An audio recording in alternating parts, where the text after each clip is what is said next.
Hi Alex, how you doing? I've got you queued up here with your Swipe magazine, and I'd like to go ahead and take a look at the cover, the interior spread, as well as the contents page. One of the things that we've been talking about is having these little mini typographic compositions for your headlines and your subheads, and also basically the masthead or the nameplate up here should be really treated as a separate little typographic composition. Um, right now, I don't.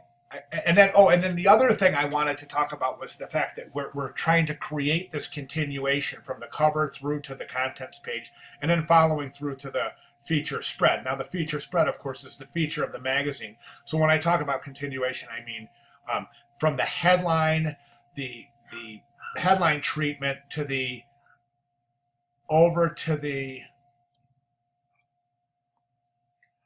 contents page treatment, and then over to the feature spread treatment. So the feature spread treatment here is Meet the BlackBerry PRIV.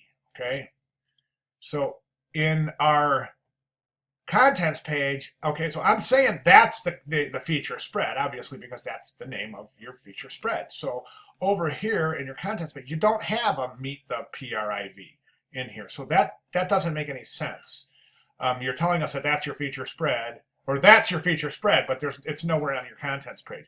So then we have Meet the BlackBerry PRIV. So let's go up here, and alas, there is no Meet the PRIV on the cover either. So we don't have anything that's telling us that, okay, this is how we're typographically going to develop this visual introduction to the story. Here it is on the cover, okay, as the feature spread, and it's featured on the cover as the headline for the feature spread, and then it goes through, and somehow on the table of contents, it's taking first place in hierarchy, or some superior position in hierarchy, instead of a subordinate position in hierarchy. And then those two in continuation reach into the feature spread, again offering the same types of visual cues. Okay, so in other words, if we take the spread, the contents page, and the cover, we should see that they've all been designed in conjunction towards this visual concept and typographic presentation that's planned for the feature article. Okay. Okay, that was a mouthful. All right, so anyways, now, all right, so let's talk about individual type here. Okay, you see this line right here? I've drawn this line. I'll take it out, and, well, let me see if I can get rid of it. Okay, and then okay, so I got this line, and what I want to do is look at your alignment. So let's draw that guideline right there where your B is, okay? And that's good. It looks like you have pretty good alignment, but that right there, that apple, that's out of alignment. And then that G in Google, that's out of alignment too. A couple of things as far as mixing your typefaces. You've got a serif here mixed with a serif, a serif type here mixed with a serif type here. Then this is all serif typeface. Then you have a sans serif, but you've mixed it with a sans serif. And then down here, you have Android Marshmallow in a serif, and then the subhead also in a serif. Try mixing it up, man. Try mixing up serifs with sans serifs to get some really cool results. Also, this piece right here, this is very, very imbalanced, as you can see. Okay, take the picture away, and you have this really heavy type. It's all on the left-hand side, so there's nothing evening out the composition. I'd like to see you add more type on the right-hand side. I don't think the picture is really very exciting for a tech magazine. I think it's kind of, like, okay, great. No, we haven't seen a cell phone before.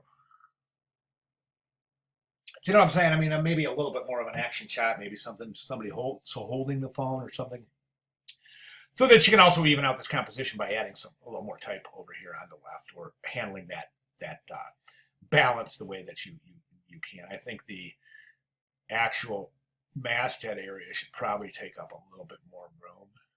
Okay, and then you're going to need your volume number and your volume number and your issue number. Okay, and then you have your date down there. So okay, then transitioning through to the table of contents. This is very light typographically. I think what you're forgetting here is that this is a typography class first. Not really a magazine design class, and I think it's easy to start trying to design it as such and forget about typography. What we're looking at is we're looking at alignment, we're looking at hierarchy, and we're looking at combinations of typefaces. So we don't have any of that here because we have the same typefaces used for the numbers. You have the same type for the article names, and it's just kind of, okay, like here you have this 22, but over here you have page 22 as well. So that's going to be really confusing. Then you have 17 over here. Then over here you have 27, but 27 is on top of the type. Over here it's to the left, over here it's to the right, over here it's to the left. I don't really see any specific alignment going on. Let me try to draw another guide over here to see how you did with this alignment. Okay, so here's our guide. It looks like you have some pretty good alignment there, so good job.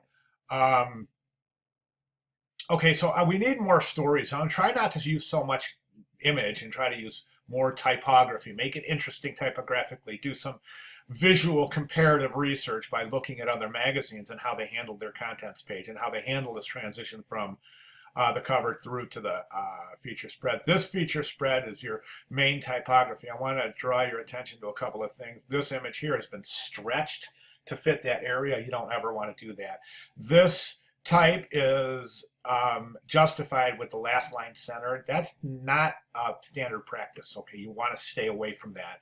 If you're going to justify your type, you need to left align the last line. Also, these big rivers, these big spaces in between letters, these are called rivers. And I have a proper adjusted settings listed in the, I think that's in the week 4 announcements. At any rate, look in the announcements, you'll find good settings for justified type.